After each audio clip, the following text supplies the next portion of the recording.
How Princess Diana almost starred in a Kevin Costner movie. After the immense success of the 1992 film The Bodyguard starring Kevin Costner and Whitney Houston, rumors began to swirl that a sequel featuring Princess Diana was on the cards. As impossible as this seemed, Costner confirmed he spoke with Diana through Sarah Ferguson, expressing his interest in a sequel where he would build a film around her. These claims were recently discussed by Diana's former butler, Paul Burrell, who wrote in his latest book The Royal Insider. Diana declined an offer to move into the professional sphere of her future daughter-in-law, Meghan, and become an actress. She was approached to appear in The Bodyguard 2 alongside Kevin Costner. I put the call from Mr. Costner through to her in the sitting room and heard fits of giggles with her saying, "But I can't sing. What would I be expected to do? I'm not sure, but yes, okay, send it and I promise I will have a look." She told me at the end of the call that he had offered her the lead role in a follow-up to the smash hit which had starred Whitney Houston as the lead. She was to play a princess and Kevin would be her bodyguard and save her life. He promised it would be tastefully done and he would look after her.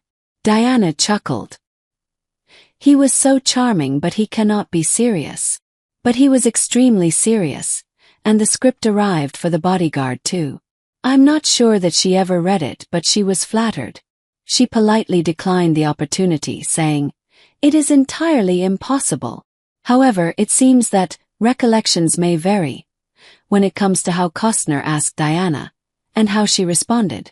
Kevin first spoke about the axed Bodyguard sequel in 2012, saying the plot would revolve around him protecting Diana's character from stalkers and paparazzi before their relationship eventually turned romantic. Costner claimed that Diana was initially on board with the film, telling him, "My life's about to change."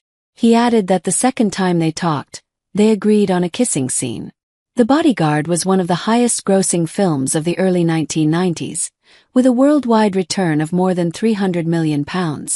More than 42 million copies were sold of the soundtrack, a world record, thanks largely to Houston's rendition of the Dolly Parton number I Will Always Love You. In the first movie, Houston played a singer in a role written originally for Diana Ross. Her performance, and the film's success, briefly made her one of the highest-paid actors in the world in the mid-1990s. The idea for the sequel reportedly came during this trip to China taken by Diana with Costner, the Duchess of York, and Hong Kong restaurant mogul David Tang. In recent years, Costner has shared that his relationship with the royal family soured after Diana's death.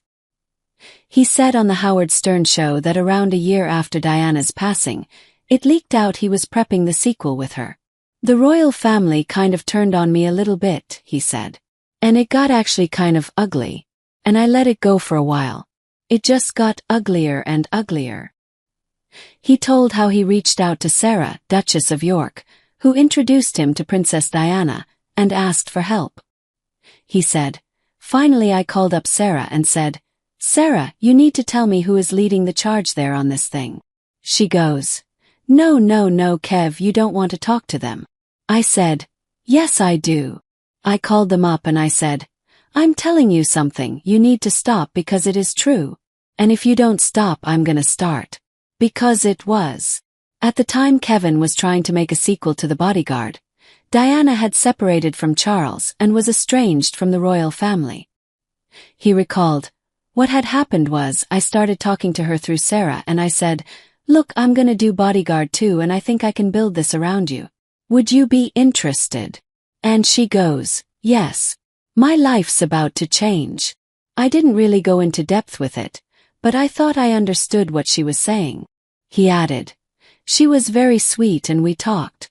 The second time we talked she said, 'Is there going to be a kissing scene?' I said, 'Do you want there to be one?' She said, 'Yeah,' and I said, 'Then we'll do that.' I wasn't going to make the full romance about her, but there was going to be a moment that we did. And she was so sweet about this." Years later, Costner happened to be in the UK and Prince William reached out to him for a meeting. "I've never talked about this," the two-time Oscar winner said. "But I can because of how I very much respect him." The first line out of his mouth was, "You know, my mum kind of fancied you." Blushing, Kevin reportedly replied, "I know," to William, and they spoke for about half an hour. I'll never say what we talked about, but it was a very sweet thing, Costner beamed. I have such fond memories of who he was, how I was approached, and what we talked about. When Diana tragically died in 1997, Costner said he could not replace Princess Di, and the film was never made.